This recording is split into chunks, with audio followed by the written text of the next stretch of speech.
За монголчуудаа эрдэмтчүүдтэй амралтын өдрийн мэнд хүргэе. За миний би төрсөн Эрдэнэт нутгийнхаа хоймор Баяндөр хайрханаараа алхаж байна. За тэгээд утсаа нөлөө ойрхон бариад ойлгоорой. Хөрхөн хуучраад спикер микрофон айгу сул гिचдэг болчиход байгаа юм. Тэгэхээр яриаг нь тод сонсох гэж ингэж барьж байгаа шүү.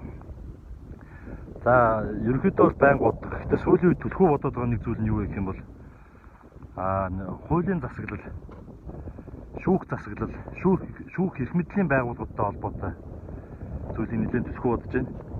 За яагаад вэ гэхээр нийгэм бол өөрөө хүмүүсийг хэлдэг тийм үү? Тэгэхээр ухнаагийн хүрэлцэх ерөнхийлөгчийн хэлсэн нэг үг байдаг л да. Хүний зам ёсны эрх болон ард түмний аж амьдралтай, ард түмний эрх ашигтай зөрчилж байгаа хууль гэж байдаггүй маа. Дээр гасан хууль гэж байдаггүй. Бүгдийн дээр ард түмэн байдаг гэж хэлсэн. За тэгэхээр одоогийн зарим хуулиуд болон дайлангуяа хуулийг хэрэгжүүлж байгаа хуулийн засаглал, шүүхийн засаглал гэдэг маань өөрөө болохоор Монгол улсад бол дампуурчжээ. 30 жилийн хугацаанд. За үүнийг Лувсан намсрын оюун эрдэнэ ерөнхий сайттай Монгол Улсын засгийн газар хууль зүйн сайд Нямбатараар тэргүүлсэн хуулийн толгой байгууллага бол засгаар ажиллаж байна. Тэгээд бол зарим тохиолдолд хүчин мөхсөж байна. За яагаад хүчин мөхсөж байна гэх юм бол төрд нэг өнгөрсөн 30 гаруй жилийн хугацаанд ийм тогтцсон юм байна. Нямбатар сайд өөрөө болохоор цагдаагийн байгууллага үйл ажиллагаатай очиод одоо хуудас эргүүлээ суух тийм боломж болсон эрх зүйн зохицуулалт байхгүй. Шүүн таслах үйл ажиллагаатай холбоотой мөн одоо нэг хууль зөрчиж байгаа хуулийн байгууллагуудын ажилтнуудтай холбоотой шалгалтын ажлыг өөрөө гардан зохион байгуулж өөрөө тэр тайлбар мэдүүлгийг авч унших боломжгүй. За энэ нэг хуулийн орчин хаалттайг далимдуулаад хуулийн байгууллага бол одоо үндсэндээ улс доторх вант улс болчихжээ. За тэгээд яадаг вэ гэхээр нөхдүүд ямар нэгэн хууль зөрчсөн талаар иргэн төрлөө төрийн түшээд рүү салбарын сайд руу одоо ингээд өргөдөл гомдол гаргана. Хуулийг нэг мөр хэрэгжүүлж өгөөч. Салаа утгаар бэлтээ хэрэгжүүлж өгөөч. Хүний эрх ийм зүйлүүдээр зөрчигдөд нэ гэдэг талаар нь ярьдаг. Гомдол гаргадаг. Би ч бас нэлээ хэдэн удаа гомдол гаргаж байсан. За ингэнгүүт хуулийн байгууллагууд руу төрийн дэд өндөр албан тушаалтан болон салбар харилцан сайдууд, ерөнхий сайд, улсын хурлын дарга ерөнхийлөгчөд одоо бичгүүд явуулдаг. Эрнээс ирсэн гомдол дээр ийм одоо нэг хүний эрхийг ноцтой зөрчсөн, эрүүг эрх хянан шийдвэрлэх хууль, бусад хуулиудыг ноцтой зөрчсөн, үндсэн хуулийн зүйл заалтуудыг ноцтой зөрчсөн, гэмтэргийн шид чанартай одоо гомдлуудыг гаргасан байна. Ийм учраас хуулийн дагуу одоо нэг цай шалгаад хариуг мэдэгдэнэ гэдэг ийм албан тоотууд явуулдаг. За тэгэхээр нөхдүүд яадаг вэ гэхээр нөгөөдгийг зүгээр л аавна. Айж ичих зүйл бол ерөөсөө байхгүй. Зүгээр аваад яадаг вэ гэхээр тогтоохдохгүй байна.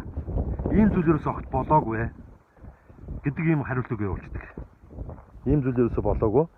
Харин эсрэгээр нөгөөд баг гомдол иргэнийг бүр одоо нөгөө өдөр дах төвшөнд нь болохоор ийм зөрчил гаргасан. Ийм баримжаар тогтоогдсон гэдэг ингээд явуулдаг. За ингээд ирэхээр нөгөөд вант улс гэж нэрлэдэг байгаа юм аа. Тэг ингээд төрийг худлаа мэдээ, төрийн байгууллага албан тушаалтын худлаа мэдээлэл хангадаг. Ингээд худлаа мэдээлэл аваад хахаар юу болдог вэ гэхээр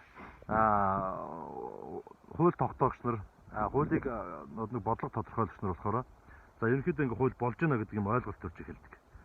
За тэгээ яг л ийм зарчмаар. Тэгээд ийм учраас Нямбатар сайдын хүч мөхсдөд юм. Хуулийн байгууллагууд төрийг дап болоод суулчихсан. Тэгэхээр энэтэй л одоо нэг тэнцэх ёстой. Тэгээд энэ шинтгэлийн хүрээнд ерөнхийдөө би бүгдийг мэддэг болсон иргэний хувьд зөндөл зүйлээ одоо үзлээ. Тэгэхээр яах вэ гэхээр тэтгэргүй олон улсын тавцанд олон улсад Монголын шүүх засаглал өөрөө бүр нэр нь унчихсан байхгүй. 50-аас доошо. Түрүүнд би нэг өмнөх ярилцлагууд дээр одоо ярьсан сэтгэлээ хуваалцсан зүйлүүдээр та бүхэнд хэлжсэн.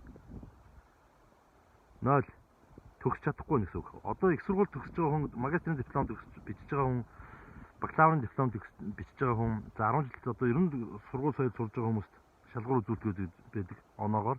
Бидний багт бол тоогоор дүгндэг байсан. Нэгээс одоо 5 хүртэл байдаг үл яадаг үлээ. Тэгээд сүүлд одоо нэг үсгээр дүгндэг болсон. За одоо сүүлд оноогоор дүгндэг болсон. Тэгэхээр эдгээр маань өөрөө болохоор бидний үеийнхаар бол 2 оноо авч байгаа. 2 дүн, муу дүн авч байгаа. За дүнгээр бол F дүн авч байгаа.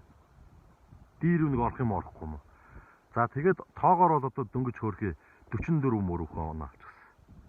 209 орноос 116 мөр 50-аас хойш ихсчихсэн.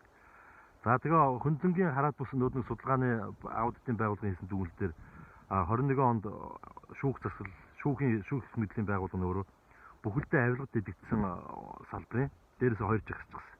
Тэр энэ юу хэлээд нөхөр одоо миний ярих зүйлийн үндэслэл болж байгаа. Тэгэхээр шүүх хуулийг хэрэгжүүлж чадахгүй шүүх байгууллага нь өөрөө ингээд дампуурсан тохиолдолд хүний эрхийн талаар бид нар 1000 яриад нэмэргүй.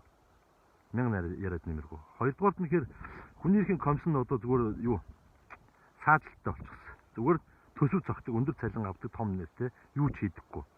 За тэгэхээр үндслүүд нь юм байгаа учраас нэгэнт одоо шүүх нь өөрөө юм 0 болсон 0 байгаад байгаа учраас бүх шүүгчнийг одоо үүрэг гүйцэтгэгчээр томилоод тэгээд одоо мундаг сэтгэлтэй шинэ үеийн залуучууд гарч ирж байна. Хүн чанартай, хүн сэтгэлтэй. Юм үзээд нүд тайлцсан. Ölөн байхгүй хамгуул, өсгөө ölөн байхгүй. Мөнгөний шунал байхгүй. Ийм залуучууд. Тэгэхээр нээлттэй шүүх тус бүрийн ажил дээр нь нээлттэй ажлын байрны сонгон шалгуур зарлах хэрэгтэй. Бүр нээлттэй. Ингэх юм бол шүүх засаглалын одоо нэг алсаараа 2050 дурдгдсан зорилтууд бол биелэх айгүй том бүрэн боломжтой болно. Ёс зүйн хүмүүс орж ирэх юм бол хуулийг хуудуудаа хэрэгжүүлэхгүй өөрөөсөө тайлбарлахгүй гэсэн. За дараагийнх нь юу гэхээр хуулийн салбар өөрөө нэг улс төрийн намын тухай хууль нь өөрөө зүүн хүмүүсийг улс төрд орох боломжийг хаажсан. Намд орохыг боломжийг хаажсан. Сонгуулийн тухай хууль нь шудраг хүмүүсийг төр түших хууль тогтоох эрх мэдлийн байгууллага орох боломжийг хаажсан. Тэгэд иймэрхүү хаалттай юугаар дандаа нүүд нь ёс зүйн хүмүүс дээшгээ яваад байна. Энэ дээшгээ явж байгаа гэдэг нэр болохоор Лувсан намсран оюун эрдэнэ гэдэг хүн бол хамаарахгүй. За Нямбатар сайд бол хамаарахгүй. Гой ултаагаас сонгогдсон Арднаас гишүүн бол хамаарахгүй. За Б2 гишүүнийг бол би бас хараад хамаарахгүй. За Учрал гишүүн хамаарахгүй. За өөр хэн бэ? За хөөрхөн халуун жилүүд болоос ингээд олон жил сууж байгаа Бат Эрдэнэ сайд хамаарахгүй. Жадан Б2 гэдэг нь үндэсний аюулгүй байдлын зөвлөлийн даргуул хамаарахгүй. За өөр бас хүмүүс хамаарахгүй. Тэгэхээр энэ хүмүүс яадаг вэ гэхээр одоо тэр нэг ёс зүйн улс төрчид юу хийдэг вэ гэхээр хуулиндаа бас заагаад өгсөн байж байгаа. Өөрсдөө нэг эрх мэдлийг баталгаажуулах гад хууль бус үйлдэлээ одоо хаацуулах гад хуулийн бүрэн дэмжиж гаргажуулах гад. Тэгэхээр эдгээр болохоор ерөнхий прокурорыг, авилтаа тэнцэх газрын даргыг, ерөнхий шүүгчийг, шүүхийн ерөнхий зөвлөлийн дарга маргачлал, үндсэн хуулийн цэцгийн гишүүд мөшүүдийг эднийг бол нэг улс төрчид томилдог байгаа цагт бол хуулийн засаглал бол хизээж гоё болохгүй. Тэгэл эдгээр увайгүй улс төрчдийн увайгүй хүмүүсийн томилгоо санал болсон юм ямар явж байгаа бол хуулийн засаглал хизээж сайжрахгүй. Тэгэхээр мөн эдгээр дээр нээлттэй ажлын байр зарлах хэрэгтэй. Бүгдэн дээр нь нээлттэй. Одоо сүүлдээ юу болж хуураад нэхэр одоо зүгээр нэг хугацаанд ашиглалтын хугацаанд бас бүх юмд ашиглалтын хугацаа гэж байдаг байхгүй юу? Хүний эрүүл мэнд байна, техник тоног төхөөрөмжд байна. Бүтээл тухайн үед шинэ санаа байсан бол хожимдоо ингээ хуучраад явж байдаг. Бүх зүйл хуучирдаг. Ашиглалтын хугацаанд дуусдаг. Үүргээ гүйцэх чадамжгүй болдог.